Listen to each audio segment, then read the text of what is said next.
This is Vintage Surfing from Makaha Bay, Oahu.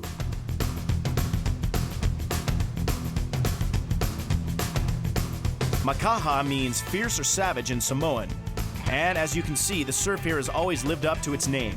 During the winter, the waves here average 15 feet high, but they can peak higher than 30. These guys streaking the wall are about 6 feet tall, and their boards are about 12 feet long. And believe it or not, they were the top surfers back in the 40s. Every now and again, it's good to look at how thrill seekers did it in the old days.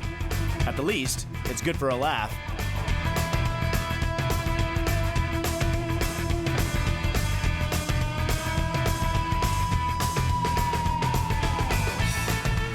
I think this is where the wipeout was invented.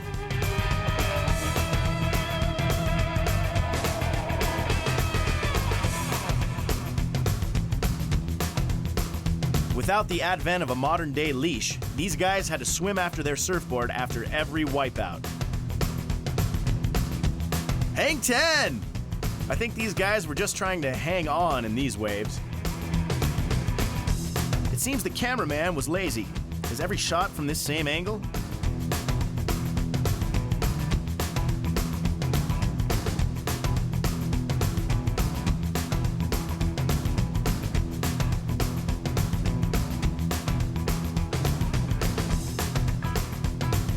These surfboards are made from a single piece of redwood and could weigh as much as 60 pounds.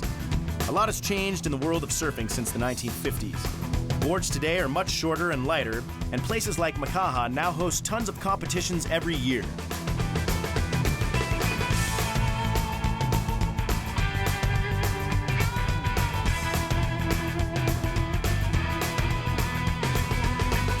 But these waves haven't changed, and no matter how your equipment is, you still better know how to hold your breath and swim.